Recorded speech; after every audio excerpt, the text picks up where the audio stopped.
Hey everyone, welcome back to Bucks UK TV. It's episode 139 and it's Monday Night Football. For those of us in the United Kingdom, that means Tuesday, 1:15 a.m. Uh, for those of us not retired or semi-retired, that's quite a big ask. But we are up to it. The Cardiac Bucks, we will always be there for them. So, Tim, looking ahead, it's the Baltimore Ravens. When we did the season preview, this was one of those games we circled and went, oh, that's going to be a bit tricky.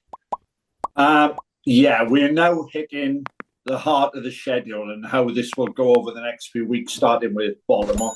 It's a couple of weeks ago, you would have said, oh, we're in with a really even chance of this, but they've started to get it working. You know, when you've got a running game of Lamar Jackson and Derrick Henry, where did these legs come from for this season? Again, I thought at the beginning of the year he was past it, but he's got a new lease of life, and that is a brutal running game they've got. So we meant, Kansi, Faya, they are going to be key players coming into this week It's a to good take point, away and, that. I've guessed my conflict of interest. I declare now. Derek Henry's my starting running back in fantasy. I was so far down the bottom of the first round. I had to take the risk. But Gareth, as Tim says, this is a team probably known more these days for its offense and what it's hoping to achieve. What do you think we're going to have to do to shut down the Ravens? Um, looking at the positives, we've got a little bit longer to Mm, to get some players back from injury, so or players who've only just come back from injury to get even fitter. So I think that will help in the case of the likes of Whitehead, mm, mm. the likes of Cansey, who you've already mentioned. But in terms of stopping them, I think it's going to be a challenge. I was in the Raymond James Stadium the last time the Ravens came there, and we didn't perform at all on that day. And if anything, they've got more weapons on offense now with Henry. It's I'll also declare an interest. I've got all the skill players from the Ravens on my various fantasy leagues. But I will be hoping that I get beaten this week, and that the Bucks do manage to somehow stop them all. That is the sacrifice we want. So, Phil, I guess there's two schools of thought for shutting down Baltimore. Either you stick to the bowls and you keep being aggressive and aggressive, but if you collapse that pocket and you don't get to Lamar Jackson, he's suddenly going to get 20, 25 yards because all the players are behind him. So, how aggressive does Todd Bowles need to be? Because we know that the scouting report's going to say he's going to be. Yeah, and I think you've got to stick to your game plan. And I think, yes, we try and close down the run. Derrick Henry, as we know, is going to be sort of like key to that. I mean, I just had a look at a couple of stats today. They're rated at the moment. They've got the number one rushing offense in the NFL at the moment, and number three in terms of, I think, the overall kind of points or something like that. So it's pretty phenomenal. So you just know that, if we can try and limit them to 24, 27, you know what, the way our offense is playing at the moment, it's, especially if we start Bucky Irving and, Sean Tucker in behind there, Gareth, then, we might have a chance. I just think, we've got to show pressure. We have got to show pressure, but stop that run. And I think another name to mention in there is obviously Will Golston, who's always, pretty good against the run. And I think he could be an unlikely key player this week. He's been there since forever. It feels like, yeah, he's the heart, and obviously Vita Vea as well next to him. Absolutely, Vea. Yeah, Vea is absolutely chock up the middle, absolutely take up key. two or three players between them, and then that frees someone else up. Yeah. Because I think the other person we need to be worried about, I think, is Mark Andrews for the Ravens. He seems to have had a quiet couple of years, but he seems to be resurging this year. Again, I think he's a very, very talented tight end. They've got some good wide receivers in that line. You don't be the number one rushing attack just because of Derrick Henry. That line can pass protect as well as run block. There is one way of taking Henry out of the game, and that's to start the way we did last Sunday. Wonder what you were going to say, like a shotgun or something. No, that might work, but I think it'll take a couple of bullets to put him down, to be honest. But if you get a fast start again, it tends to take the running game away. And Lamar Jackson, although he's played really well this year, is still not the polished thrower. He's better than a Justin Fields type running quarterback. But he's still not a Baker Mayfield throwing the ball. So if we take away that running angle, then that's where our chances start to come. And I also think about stopping them, I think that we need to be aggressive.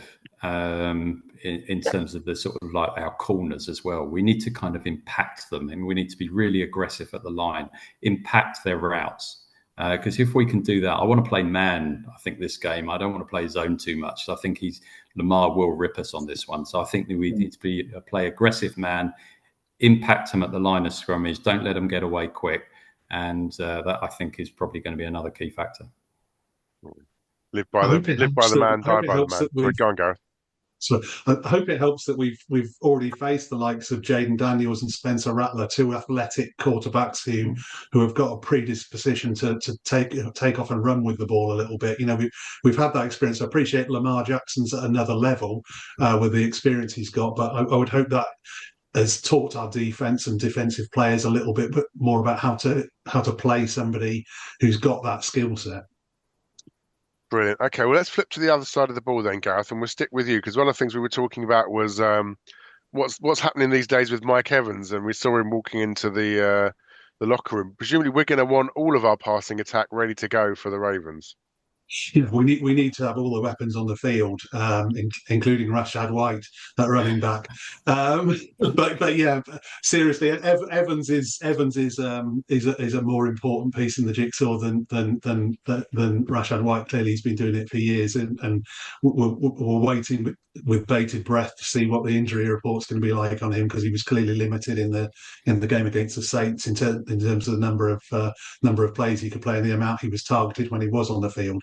But you know, we have got other weapons. You know, Chris Godwin's obviously just come off a monster game.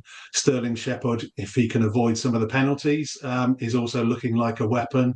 Jalen McMillan had a quiet game, but hopefully can show a little bit more. And Cade Otton has had his moments this season as well. And obviously we've got Bucky and Sean as well at running back. Yeah. That's it. So, Phil, we talked about the play calling last week and how much we enjoyed it. Which bits of play calling do we need to see again, or maybe some new ones to expose the Ravens? I love a bit of kind of exoticness. So I think, again, a lot of kind of pre-snap motion, as I said in the last episode, that really helps Baker. I think we can't be too conservative. Yeah, let's try and kind of get the run going. But I love the quick throws to get Baker in the rhythm, get the ball out to Godwin, quick slants here, there, let Godwin do the business. And and again, out the backfield. Yeah, Rashad White is great. If he's fully healed, out the backfield, he's a key weapon. But I think, you know, Tucker and Bucky did a very good job as well this last week. So get Baker in rhythm. Yeah, and Tim, as part of that, you know, the week before last, it felt like we were passing to set up the run. We came out last week passing first, I think, but ended up with a running type offense. What's the balance, do you think, between the run and the pass to beat the Ravens? Probably 60-40 in terms of the run, because that will, if we can run the ball well, as we did last Sunday. We mentioned two names earlier of Lamar Jackson and Derrick Henry. What don't they do? They don't play defense, and they can't be on the field if we are running and taking that clock out. So we've got to look for longer drives this week. Keep that offense off the field, and they can't win the game from the benches. So that would be my key to the game. And the key to doing that is the trenches. We played well there last Sunday. We've got to repeat that. In fact, probably up that 10-15%. And then the game should come to us. Hopefully. Right, there you go, Bucks. You've heard it from Tim. Please don't score too quickly. We don't want that to happen. Yeah, we want to score, but not too quickly. We'll be very upset with that. So we'll talk about, like, you know, one of your predictions and maybe a key player that prediction revolves around for the game. Gareth, you know, what can we expect one player to pop up and do at some point on Monday night? I'm going to be boring and say I'm going to pick 5 players, and that's the offensive line. You know, I've been critical of them over the last couple of years because it's taken them a while to come together. But against the Saints, they just dominated, and I think the Ravens are a step up from the Saints' defensive line. Yeah. But I'm really, really, really hopeful that game has given them the confidence that they can dominate an entire game. And if they win that battle against the Ravens' defensive front, then that opens it all up for all the weapons we've got on offense. So that's I think is the key to the game, is the offensive line repeating the performance they had against the Saints. Okay, we'll come back to you for the score, but first of all, then Phil, your key player and moment that you think is going to happen this week. I think if Gareth has chosen 5, let me choose 3. I feel No, like the actually, rules count for nothing in this podcast. Okay, let's just go for 2. Let's go Vaya and Cansey. Yeah. I And just think what is it? What's the splash play they're going to make? they're gonna sack Jackson, get to Jackson. Vaya's going to kind of shut down Henry a little bit, and maybe even get the ball out of his hands. Strip sack, we'd like that. Yeah, strip sack. Tim, your player or players, or hey, pick the whole 53. I don't mind. I and a key moment. I could pick the 53. These two guys with a couple of key players on the head. I'll name you one more. And so kicker. This is going to be a tight game. We've got one of the best, probably maybe the best kicker in the league at this moment. Trying not to put too much pressure on him. He's up against the legend that is Justin Tucker. These two guys could decide what I think is going to be a really close game. And it could come down to, can we get into field goal range in the last 2 minutes? I think it's going to be that tight. Or make sure they don't. Exactly. Make sure they don't. You're absolutely right. We mustn't forget that actually Justin Tucker remains one of those kickers that you often see flying off the board in a Aguayo type positions in fantasy drafts, and that's normally for a reason. So money where your mouth is time. Score predictions. We don't like to predict a Bucs loss, but you've got to stand by this. So maybe Phil, we'll start with you. What's the final score going to look like? Let's go 27-24 Bucs. We like that. 27-24. Gareth? I'm looking for 23-20 to the Bucs, with Tim getting 3 of his field goals from McLaughlin. Nice. We'd like that. Tim?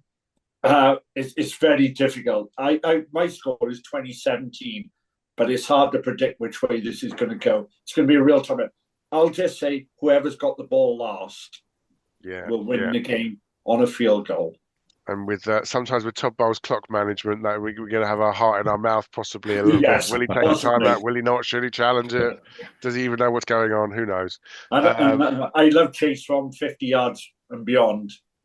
Every kick goes down the middle. Again, let's not score too quickly, and please do not take short field goals. We do not want short field goals. That's far too boring. So I agree with all the closest. I think 28-31. I think it's Bucs. I do think I think the momentum we've got after that game, and I think the whole community spirit from Hurricane 1, Hurricane 2 rolling in. We would just want to make it happen for the community, and I feel like the players are really up for that. So I think spirit and chutzpah will take us a long way. So I think Bucs win as well, but super close. So let us know what you think. Tell us in the comments below. I'm going to sound all trendy. Make sure you do the button, the bell, the subscribe, the thumbs up, all of that stuff. Make us look like all the cool kids. We will see you next week, hopefully to report back on another Bucs victory.